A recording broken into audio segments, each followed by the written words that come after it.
In this video, we'll discuss about the early bird versus the night owl. There are two kinds of people in the world. One, those who are capable of rising with the birds, and two, others who howl to the moon in the night. These people are distinguished with two different names because they can never be the same person. If you're a morning bird, say even a rooster, you'll always be awake in the morning to coo when the light comes from the east, but you'll be dead asleep as the west consumes that light. An owl will never coo at sunrise because they're always too busy sleeping. They don't cherish the sun because it interrupts their slumber. Unfortunately, most people nowadays are night owls and they sleep their days away when they could have been doing something else. The brutal truth is that while morning birds are living all of the benefits of waking up early, night owls don't experience anything other than the downfalls of sleeping in, and that does eventually need to change.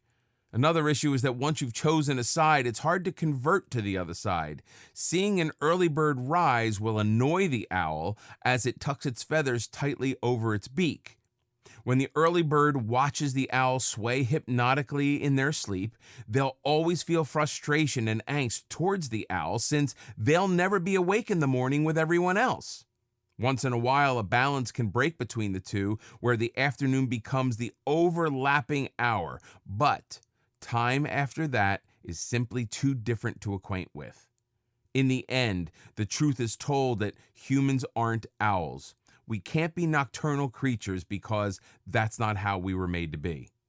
To live a healthy life, we need to thrive off of the sun and communicate with other people on a daily basis. So naturally, there's something that has to be done for all those grumpy night owls. Downfalls of waking up late. To encourage you even more to wake up early, here are some important reasons you shouldn't be sleeping in. Primarily, there is the issue of fatigue. This can drag throughout your day, making it seem longer and more tiring than it really is. Staying up late for too long can make you dizzy and relatively lightheaded. Fatigue is not something you'll notice all at once, but it steadily builds up until you've reached points where even going to relieve yourself may seem too lengthy and tiring of a task. Another issue experienced with late sleepers is their exposure to developing illnesses. Though sleeping in late has never been the cause of any sicknesses, it has been found to aid in its development and gives out a feeling of overall malaise. Plus, staying up late always brings out the inner pig inside of you. When you stay up late, you crave for heavy junk food for snacking. Even though it feels good when you stay up late like the rebellious soul you are, you're actually satisfying your gluttonous half, and that doesn't care for the healthy balance you must maintain. So before you grab for that bag of chips to binge watch an entire season of your favorite show, remember what you're going to end up with. Another aspect to this issue is that sleeping right after eating isn't good for you at all. Instead of letting your food digest, you're forcing it to sit idle in your stomach, which can create gastral issues throughout the night. Your sleep is actually your body's natural time when your immune system is strongest. As you rest idle and immobile, your body can freely fight against illnesses, viruses, and bacteria that may have infested your body. But if you don't get the right amount of sleep or it becomes inconsistent, you don't allow your body the time it needs to protect your body from getting sick. So before you stay up late for no reason better than your own guilty pleasure, remember who will have to pay the price for the lack of sleep. Why some people wake up easier than others.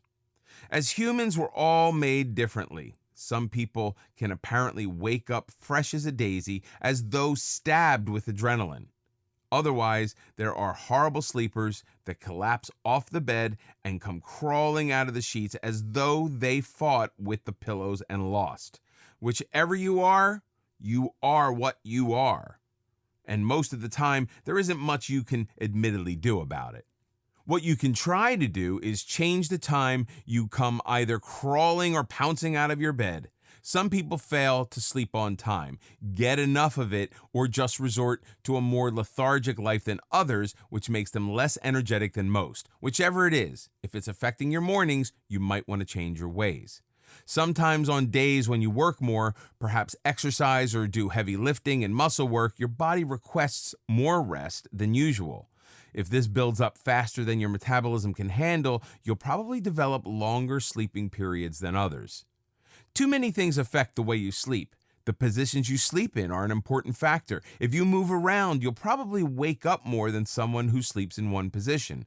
If you move, you might even topple off once in a while. How you slept as a child also creates a more variable sleep habit. If you were raised in the busy city, you'll probably enjoy the noise of the nighttime city crowd. If not, then the noise will probably rattle your brain beyond comprehension and force you to buy earmuffs. If you need a warm environment, you'll most likely suffer during the winters. Those who prefer the cold side of the bed will most likely hate when the blankets come out to ruin the chilling experience. Then, of course, there are those who are light and heavy sleepers. Light sleepers will wake up to the sound of a pin dropping and then cry in angst as they can't return to their sleep.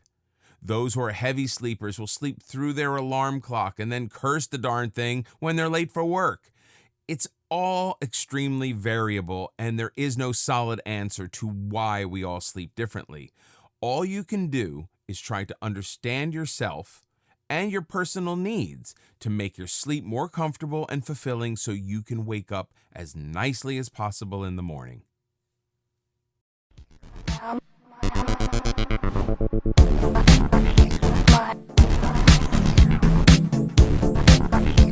𝐬𝐤𝐤𝐞